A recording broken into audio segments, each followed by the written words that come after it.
Shalom everybody, and welcome to the YouTube channel of TorahTrue.com and RelatableTorah.com. I am your host, Rabbi Ben-Tzion Saloff, and this is this week's Relatable Parsha. Now, this week's Parsha is Parsha-VA'EIRA, and as we've learned before, the name of a Parsha has an essential and encompassing relationship to the lessons, the meaning, the entire Parsha. So the word Va'era means, and I appeared. So Hashem in this Parsha is telling us, I appeared to your forefathers through the agencies of this particular divine name, and I will, from this point on, be relating to your forefathers with a different name, a name which represents something else. Now, a divine name designates the way in which the infinite relates to us in a given situation. Now, by way of metaphor, we can see, when someone calls you Robert, that has a certain feel, that defines a certain kind of a relationship. But if the same person calls you Bobby, or someone else calls you Bobby, now, it comes from the same root name, yet it has a totally different kind of a feel, and seemingly defines a totally different kind of relationship. So, through transitioning from appearing to the Bnei Yisrael, or specifically to the forefathers, first as Kael Shakai. We use a pronunciation which is not correct when discussing, because we're not supposed to say Hashem's name in vain. But we're talking about the first name, which is spelled Alid Lamed, and then the second part of the name is spelled Shin Dalid and Yud. Okay, so El, the first name, is God, and then Shin Dalid and then Yud is. It literally means the one who suffices, or that which suffices.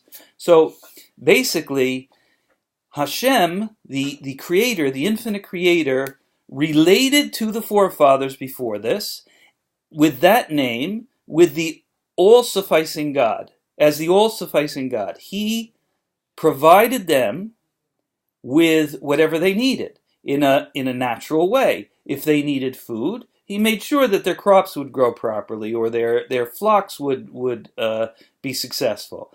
If they needed a place, He would lead them to a place in a natural manner, but He would lead them to a place, etc. So it defined a benevolent, natural relationship. Now, He was going from this benevolent natural relationship to another relationship, a relationship which was, it is really defined by what happens in the Parsha, and what happens in the Parsha is God, through the most extraordinarily miraculous means, takes an entire nation of millions of people and brings them out of the midst of another nation, which is actually the most powerful nation of the time, and brings them out in a wondrous and miraculous way. So, at first there was the natural relationship, and now the relationship defined by the four-letter name Yud K Vav K, which or I should say Yud and then Hey and then Vav and then Hey. This relationship expressed and defined a relationship which transcended nature in a very obvious way. Now, this transcendence is supercharged and activated through a particular characteristic, which was shown. What do we look at as being the most miraculous thing that happened in the story of the Exodus?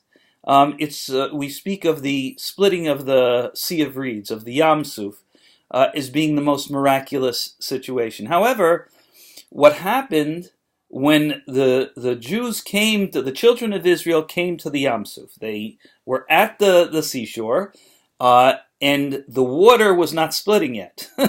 So the wind came, etc. Everything seemed like it was ready, but it just wasn't happening.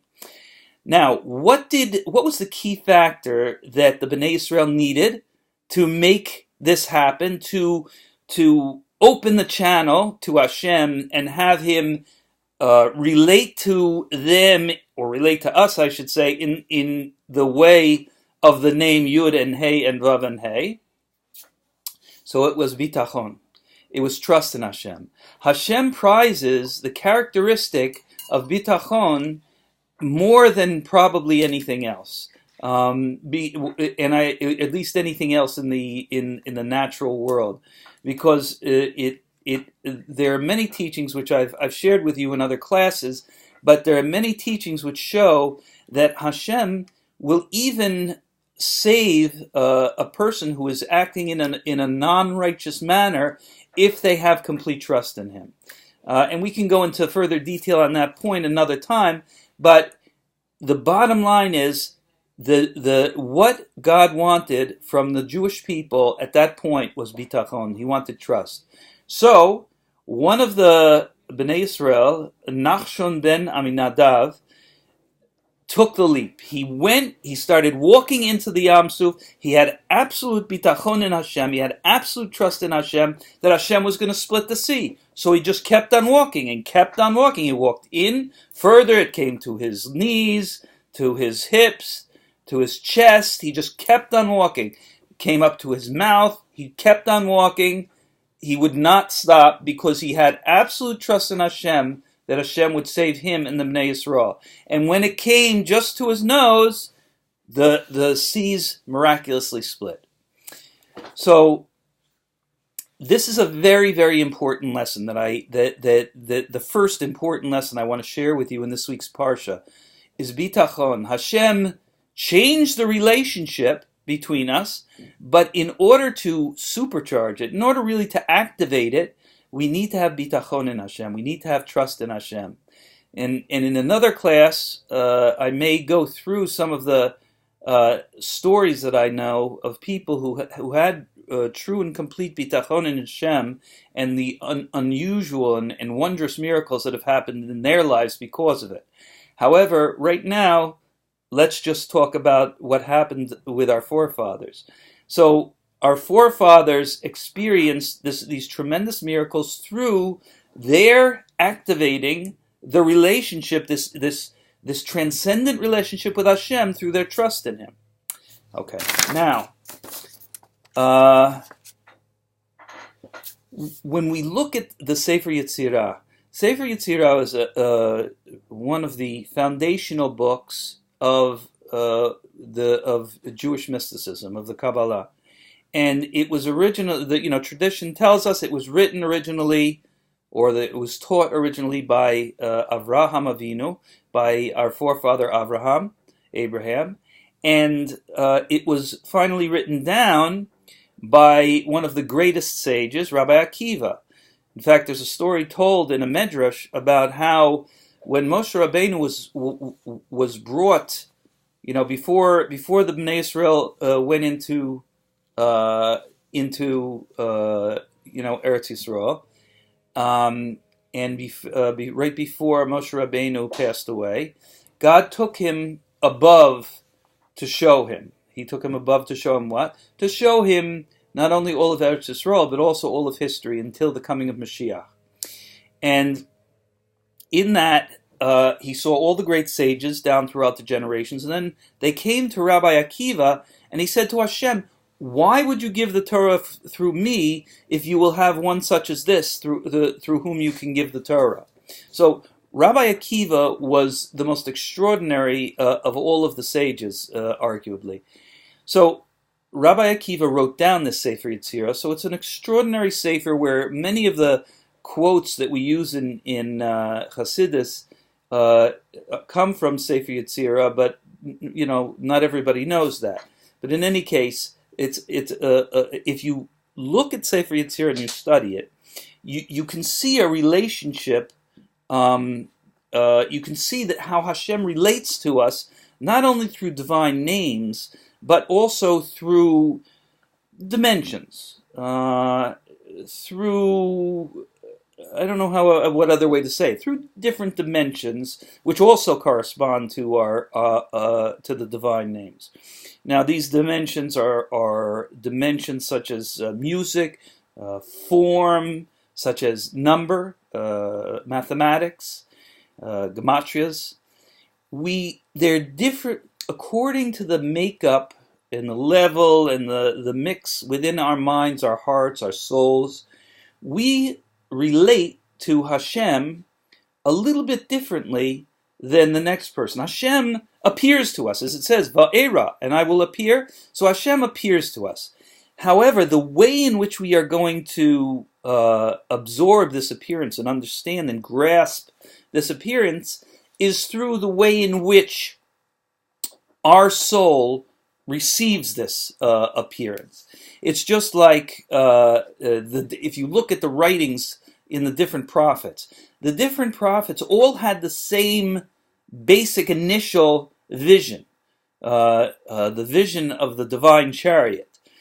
However, the way in which the divine chariot is described in two of the different prophets, books of the prophets, they're different. Why are they different? Because the experiences and the souls and the minds of the prophets are different. So even though the same divine flow is going to come to each person, the way in which the amount, the quantity and the quality of it are going to be dependent upon us, who we are, and how we perceive how we absorb and perceive these revelations. Okay, so occasionally I will tell you a secret that I have learned from my teachers.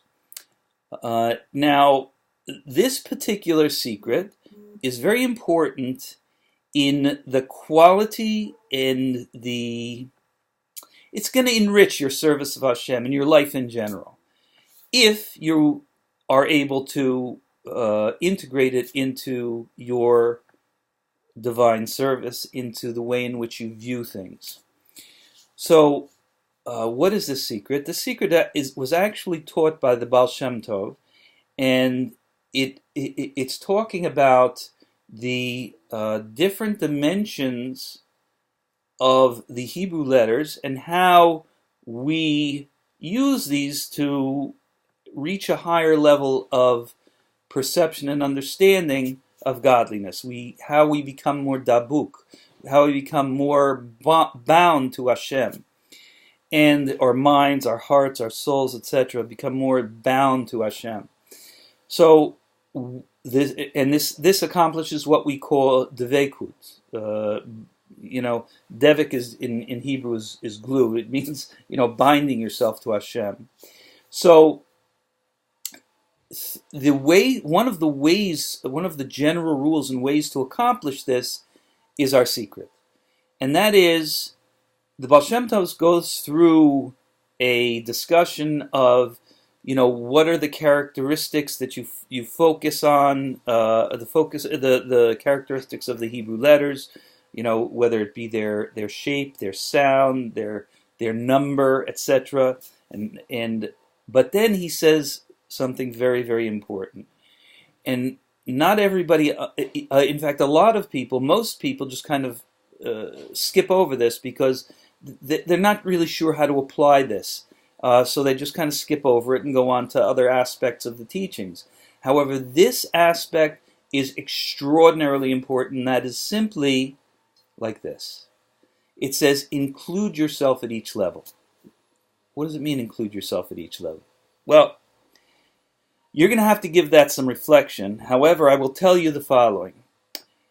If the way in which you are going to relate to the Hebrew letters, let's say, as an example, as a vehicle to become more bound to Hashem, if you are going to visualize the Hebrew letters, the forms, then literally visualize yourself either as or directly with and touching these letters, having a relationship, a face-to-face relationship with these letters, this is part of your visualization. The same holds true with the sound, with music, of the letters or whatever aspect of godliness you're focusing on. And same is true with the number, with the gematrias, the numerical equivalents of the letters and the words, etc. Whatever your way of bringing your mind from the mundane to the godly, whatever channel you use, include yourself at each level. Include yourself at each level. Now, with that, I am going to give you a blessing that Hashem should grant you understanding, should grant you wisdom, should grant you knowledge, and also should grant you the ability to see how to apply these lessons, how to apply these things which will bring you a more enriched life and relationship and revealed relationship of bonding with Hashem. And have a wonderful Shabbos. The